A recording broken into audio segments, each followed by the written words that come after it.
کون تھے مصعب بن عمیر؟ کون تھے عثمان غنی؟ کون تھے سعد بن ابی وقاص؟ قریش کے اعلیٰ گھرانوں کے چشم و چراغ نوجوان، وہ آ رہے ہیں محمد کے ہاتھ پر بیعت کر رہے ہیں، اسلام لا رہے ہیں صلی اللہ علیہ وسلم۔ انہوں نے دیکھا یہ ہمارے غلاموں میں بھی یہ آگ پھیل گئی، یہ تو سمجھیے کہ بارود کے اندر آگ لگ رہی ہے۔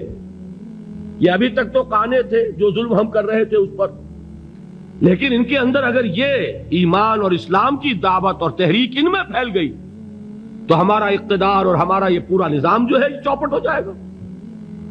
یہ ہے وہ چیز جو میں نے کل آپ کو اقبال کا مصرع پڑھا سنایا تھا کہ نظام کہنا کے پاس بانو یہ مارز انقلاب میں ہے، beware of the revolution that is coming, لہذا اپنی پوری قوتوں کو جمع کرو اور کچل دو انہیں، مارو انہیں۔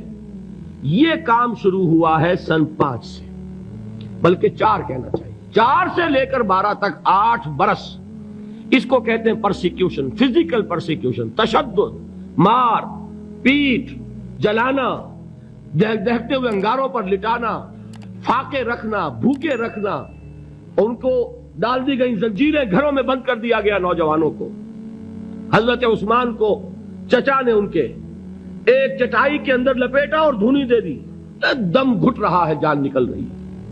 حضرت مصعب بن عمیر رضی اللہ تعالی عنہ، وہ نوجوان 200 درہم کا جوڑا ان کا سل کر آتا تھا شام سے تیار ہو کر، لباس معطر ہوتا تھا، جدھر سے نکل گیا پوری گلی جو ہے وہ معطر ہو گئی، انگلیاں اٹھ رہی ہیں، وہ جا رہا ہے مصعب، یہ خوشبو اس کی ہے۔ اس مصعب کے ساتھ کیا سلوک کیا؟ باپ تو مر چکا تھا، ماں نے پالا تھا، دولت بہت چھوڑ کر گیا تھا باپ، لہذا ماں نے بڑے ناز و نام میں پالا، بڑے لاڈ پیار میں، 200 درہم کا جوڑا تیار ہو رہا ہے۔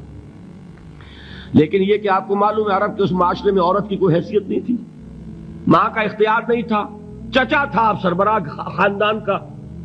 چچا نے کہا مصعب اگر تم نے اپنے باپ کا دین چھوڑ دیا ہے تو باپ کی دولت پر بھی تمہارا کوئی حق نہیں ہے، نکل جاؤ گھر سے۔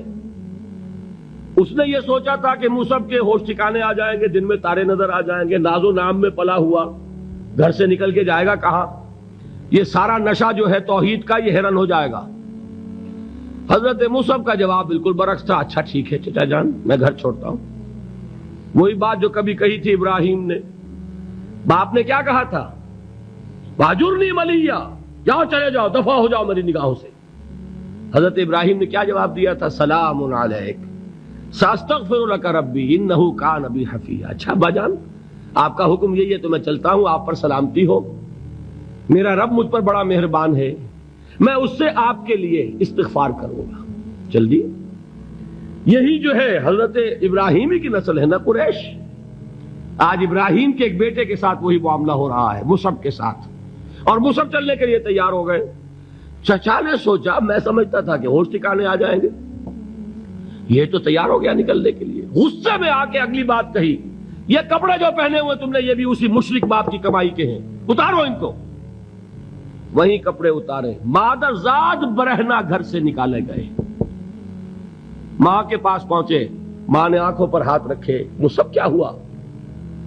کہ ماں سے کہتے ہیں کہ ماں میں موحد ہو گیا ہوں، اور وہاں سے گئے پھر حضور کی خدمت میں کپڑے کہیں سے مانگے ہوں گے۔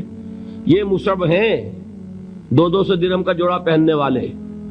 جب حضور پر مدینے کے 12 افراد ایمان لائے تھے، بیعت عقبہ اولیٰ ہوئی، انہوں نے کہا کہ حضور ہمیں کوئی شخص اپنا ایسا شاگرد دیجئے جو ہمیں قرآن پڑھا سکے۔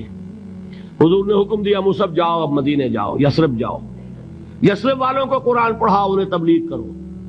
مصعب گئے ہیں وہاں، 1 سال کی کمائی 75 افراد لا کر حضور کے جھولی میں اگلے سال ڈال دیے کہ حضور یہ میری 1 سال کی کمائی ہے۔ 72 مرد 3 عورتیں، انہوں نے وہ بیعت کی تھی، بیعت عقبہ ثانیہ، جس کے الفاظ کل میں نے آپ کو سنائے تھے۔ بایعنا رسول اللہ صلی اللہ علیہ وسلم علی السمع والطاعۃ فی العسر والیسر والمنشۃ والمکرہ وعلی اثرۃ علینا وعلی لا ننازع الامر اہلہ وعلی ان نقول بالحق اینما کنا لا نخاف فی اللہ لومۃ لائم۔ یہ 72 مرد تھے مدینے کے جنہوں نے یہ بیعت کی۔ پھر انہوں نے ریکویسٹ کی کہ حضور اب آپ ہمارے ہاں تشریف لائیے، ہم اگر یہ مکے والے وہاں حملہ کریں گے تو ہم آپ کی حفاظت کریں گے جیسے کہ اپنے اہل و عیال کی کرتے ہیں۔ بہرحال وہ مصعب بن عمیر ہیں جو غزوہ احد میں شہید ہوئے، اور جب شہید ہوئے تو ان کے جسم پر صرف ایک چادر تھی۔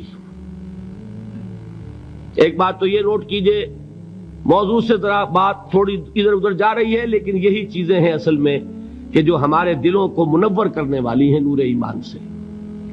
وہ علم بردار تھے غزوہ احد میں، جھنڈا مسلمانوں کا ان کے پاس تھا۔ ایک ہاتھ پر ایک شانے پر وار پڑا، ہاتھ کٹ گیا، دوسرے سے تھاما، دوسرے پہ کٹ گیا، اب دونوں حصوں کے بچے ہوئے ٹکڑوں سے جھنڈے کو تھاما، گرنے نہیں دیا، یہاں تک کہ شہید ہو گئے۔ گرے ہیں تو جھنڈا گرا ہے۔ شکل میں حضور سے بہت مشابہ تھے، خبر اڑ گئی کہ محمد شہید ہو گئے صلی اللہ علیہ وسلم۔ یہ مصعب بن عمیر کا واقعہ ہے۔ جب ان کو اب دفن کرنے کا وقت آیا، اور شہید کے لیے کفن جو ہے اس کا وہی لباس ہوتا ہے جو شہادت کے وقت ہو، حضور کے سامنے ایک پرابلم پیش کیا گیا۔ حضور، مصعب کے جسم پر تو ایک چادر تھی، اور وہ چادر بھی اتنی چھوٹی ہے، یعنی 2 گز کی چادر بھی نہیں ہے، اس سے اگر سر ڈھانپتے ہیں مصعب کا تو پیر کھل جاتے ہیں، پیر ڈھانپتے ہیں تو سر کھلتا ہے، کیا کرے گا؟ حضور نے فرمایا سر ڈھانپ دو چادر سے اور پیروں پر گھاس ڈال دو۔ یہ آخری لباس ہے جو محمد کے اس دیوانے کو اس دنیا سے رخصت ہوتے ہوئے ملا ہے۔